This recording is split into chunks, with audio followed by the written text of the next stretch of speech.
Mbak Lely ini sempat menggemparkan dunia maya, khususnya di jagat pertwitteran guys. Karena pemberitaan merebut suami orang. Di tweet selanjutnya juga istrinya mengunggah sebuah foto di mana di dalamnya ini terdapat mantan suaminya yang sedang bermesraan bersama Mbak Lele. Hai Mbak, apa kabar ditinggal? Gitu. Ih, ngeselin banget ya si Lele ya. Gua jawab balik dong, oh alah si Jablay. Terus yang lebih ngeselinnya lagi, suaminya ngomong, udah ya, mau mandi dulu nih abis anu-anuan gitu. Hai guys, welcome back to my channel. Kembali lagi bersama Rio Siswanto di sini. Dan kali ini kita akan membahas mengenai isu yang tengah hangat diperbincangkan oleh masyarakat Indonesia khususnya ya. Seperti yang kita tahu bahwa beberapa waktu silam, tepatnya di apartemen Kalibata City di lantai 16 di gedung Iboni, sempat digegerkan dengan penemuan bau busuk yang sangat menyengat jiwa dan juga raga serta pikiran para penghuni di lantai tersebut guys. Hal tersebut sontak membuat tidak nyaman para penghuni yang berada di lantai sana guys. Dan akhirnya beberapa penghuni yang memang tinggal di sana melaporkan hal tersebut kepada petugas keamanan yang memang bertugas di apartemen tersebut.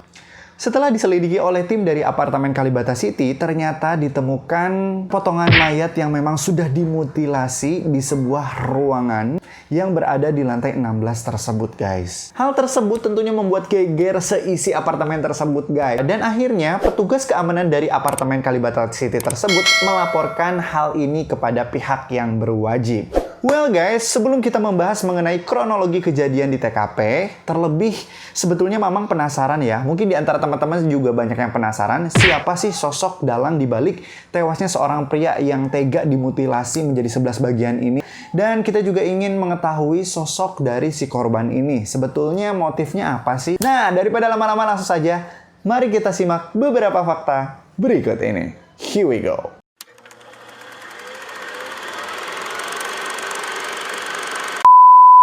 Menurut informasi yang Mamang dapatkan, ternyata yang menjadi korban pembunuhan disertai dengan mutilasi menjadi 11 bagian ini adalah Rinaldi Harley Wismanu. Di mana pria ini lahir di daerah istimewa Yogyakarta, tepatnya 32 tahun yang lalu nih geng. Sebelum tinggal di Jakarta, ternyata Rinaldi ini dikenal dengan sosok yang berprestasi guys. Bahkan dia juga berhasil untuk mendapatkan berbagai beasiswa, kemudian sukses meniti karir di daerah Jakarta. Usut punya usut, ternyata Rinaldi ini adalah lulusan sarjana sastra dari Universitas Gadjah Mada. Seperti yang kita tahu bahwa untuk masuk dan juga menjadi mahasiswa dari UGM ini nggak mudah guys. Dan yang lebih kerennya lagi nih guys, ternyata si Rinaldi ini melanjutkan S2-nya di Jepang. Dia berhasil mendapatkan beasiswa di Tokyo University of Foreign Studies, Japan. Si Rinaldi ini juga sempat mengabadikan momennya ketika dia menimba ilmu di Jepang di YouTube channelnya. Nah, buat teman-teman semua yang penasaran, teman-teman juga bisa nonton videonya di link yang ada di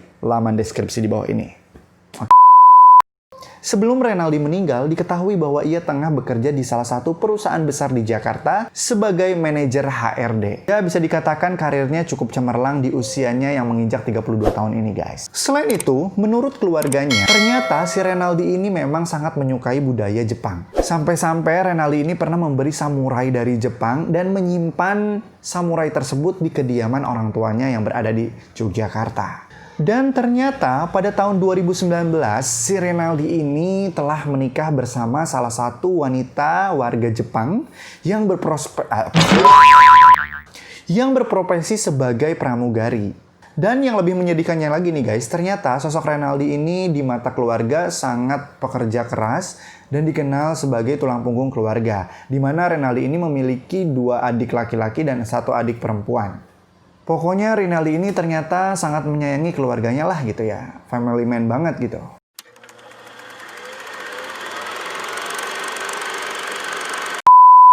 Menurut informasi yang Mamang dapatkan, ternyata pelaku dari pembunuhan sadis ini adalah sepasang sejoli yang sempat menggegerkan dunia maya di Twitter dengan hashtag #akumens jangan sentuh aku ya. Ini sempat menggegerkan di tahun 2019 lalu. Mungkin di antara CS-CS online juga banyak yang udah tahu ya nama dari pelaku pembunuhan sadis ini. Ya, betul sekali. Namanya adalah Lely Atik Supriyati. Kita singkat aja lah, aja Mbak Lele gitu ya. Biar nggak terlalu ribet ya. Ternyata Mbak Lely ini bekerja sama dengan kekasih gelapnya yang bernama Zumadil Al-Fajri. Mungkin selain Mamang pribadi, di antara teman-teman juga ada yang penasaran mengenai sosok mereka berdua ini, kehidupan mereka sebelum menjadi tersangka itu seperti apa sih? Apa sih latar belakang mereka gitu loh ya. Daripada penasaran, langsung aja mari kita kumpas latar belakang kehidupan mereka berikut ini. Here we go.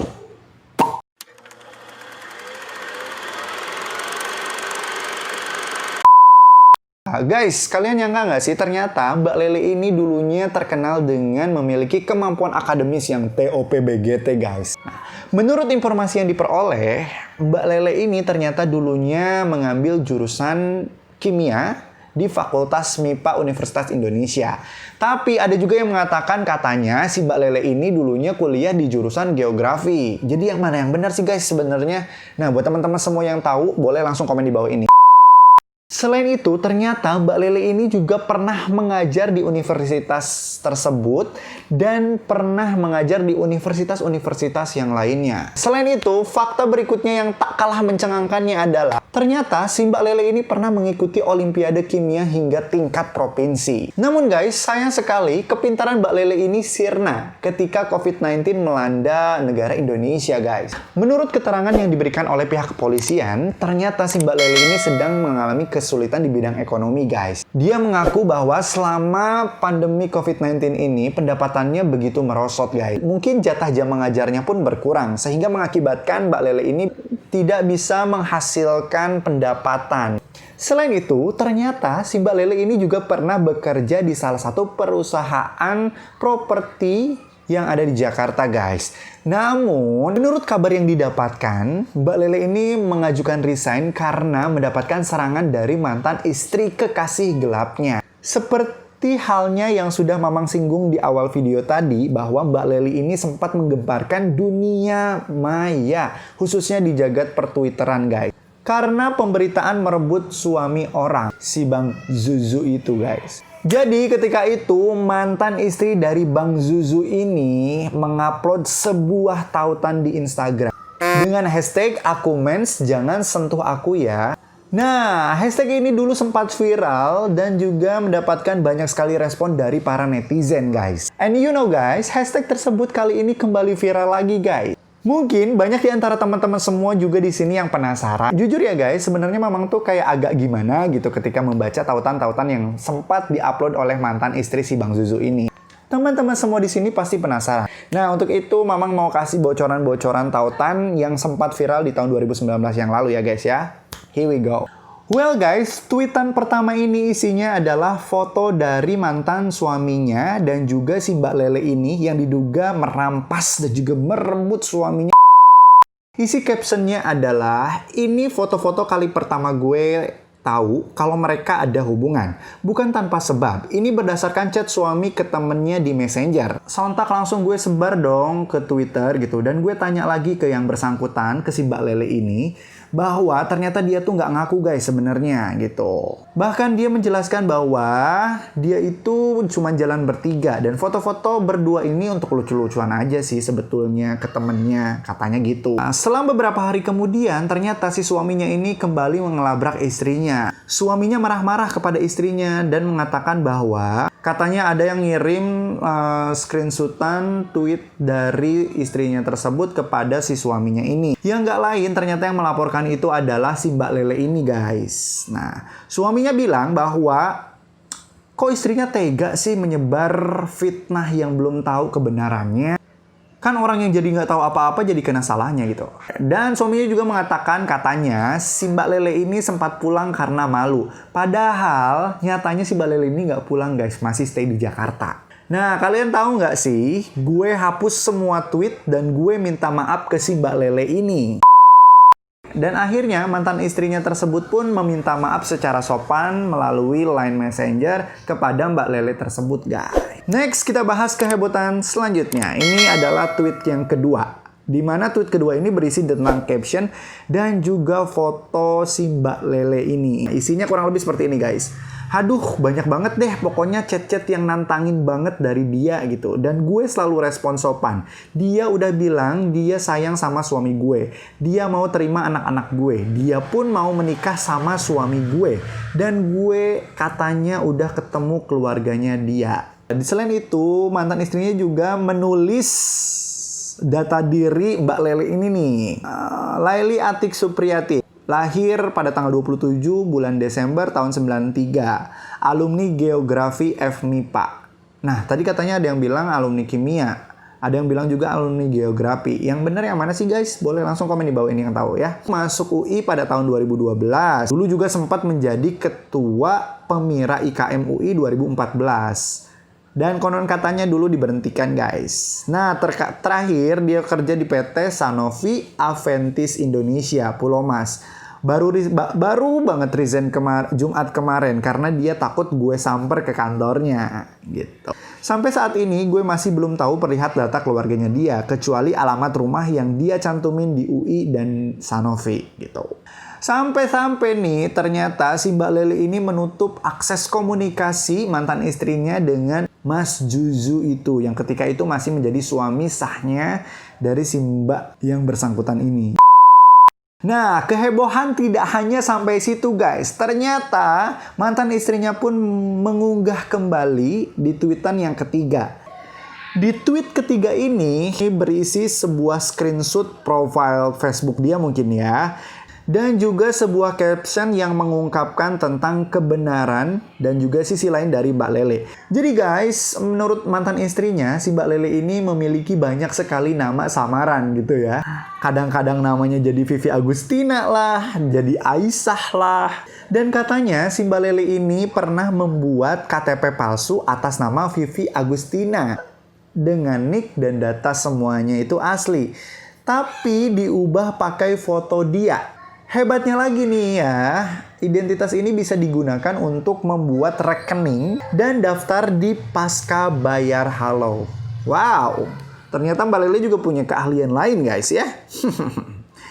Oke, keseruan tidak hanya sampai di tweet yang ketiga. Di tweet selanjutnya juga istrinya mengunggah sebuah foto screen capture di mana di dalamnya ini terdapat mantan suaminya yang sedang bermesraan bersama Mbak Lele. Ini kayaknya cocok banget nih untuk masuk kisah nyata film-film yang ada di Indosiar itu guys. Selain itu juga di sini ada caption yang dibuat oleh mantan istrinya ini. Dan isi captionnya adalah, jadi pada saat itu si istrinya ini sedang berada di jalan nih guys. Tiba-tiba di sore hari dalam perjalanan menuju arah pulang, ada yang menelpon melalui WhatsApp call. Dan ternyata setelah diangkat, yang menelpon itu adalah Mbak Lele beserta mantan suaminya. Ini kurang ajar banget, Mbak Lele ini kayak seolah-olah ngemenyek si mantan istrinya tersebut. Nah, dengan santainya si Mbak Lele ini menanyakan kabar mantan istrinya. Hai Mbak, apa kabar ditinggal? Gitu. Ih, ngeselin banget ya si Lele ya. Gua jawab balik dong, oh alah si Jablay. Kok kasurnya jelek sih? Kemarin-kemarin perasaan di hotel, sekarang udah miskin ya. Terus yang lebih ngeselinnya lagi, suaminya ngomong, udah ya mau mandi dulu nih abis anu-anuan gitu. Terus abis itu dimatiin, ya akhirnya terus gua blok lah. Ini orang bener-bener gak ada akhlak ya. Aduh gak ngerti lagi gua. Udah ngerebut suami orang gitu ya. Ini menyek-menyek mantan istrinya juga gitu. Udah direbut, dimenyek-menyek juga. Aduh, Mbak Lele.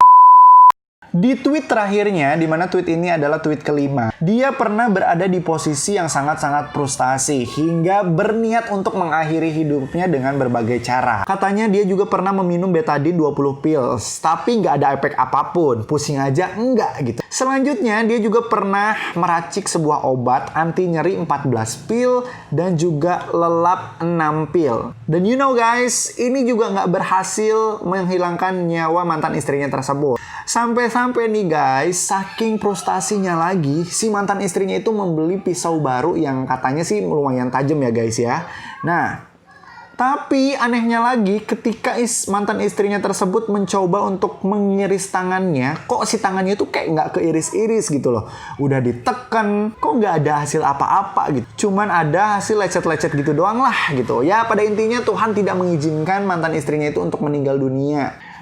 Dari percobaan-percobaan yang pernah dia lakukan, ternyata tidak ada satupun yang berhasil menyelamatkan nyawanya. Akhirnya, si mantan istrinya pun berusaha untuk belajar menerima kenyataan hidup yang memang pahit ini. Singkat cerita, mantan istrinya ternyata sadar dan katanya ada salah satu temennya yang mengatakan bahwa memang Tuhan tuh belum mengizinkan mantan istrinya ini untuk meninggal gitu. Rezekinya dia belum habis di dunia ini gitu, sambil ketawa-ketawa gitu deh. Sontak dong setelah dia menyadari kesalahannya, dia mengkhawatirkan terjadi sesuatu terhadap kandungannya. Akhirnya dia memutuskan untuk mengecek kandungannya kepada dokter. Dan alhamdulillahnya tidak terjadi masalah apapun di dalam kandungannya tersebut, guys. Dia menjelaskan bahwa kesehatannya baik-baik saja, namun berat badannya katanya sangat-sangat turun drastis, guys, dalam keadaan hamil tersebut. Ya gimana nggak turun drastis coba ya, hantamannya begitu dahsyat gitu. Ujian dan juga masalah yang ia hadapi itu nggak main-main gitu loh. Tapi gue salut sih sama mantan istrinya. You are superwoman. Lu bisa mempertahankan hidup lu demi anak-anak lo dan mempertahankan kandungan yang ada di perut lo itu kayak sebuah hal yang patut kita apresiasi sih guys ya. Gini sih guys ya, percaya atau tidak, yang namanya hukum alam itu bekerja dengan baik. Apa yang kita tanam pasti suatu saat akan kita tuai. Jadi pada intinya di kehidupan ini jangan pernah ada yang disesali. Kalau misalkan ada ujian, cobalah ujian itu tidak untuk dihindari, tapi kita harus mencoba untuk belajar menerima dan menyelesaikan masalah itu dengan baik meskipun berat. Karena Tuhan tentunya akan selalu bersama kita. Alamak ngomongnya. Tapi emang bener juga sih guys, kita harus legowo ya dengan apa yang kita hadapi bersama. Meskipun pada kenyataannya memang dalam praktiknya sangat sulit. Cuman kita harus tetap mencoba itu guys. Oke guys.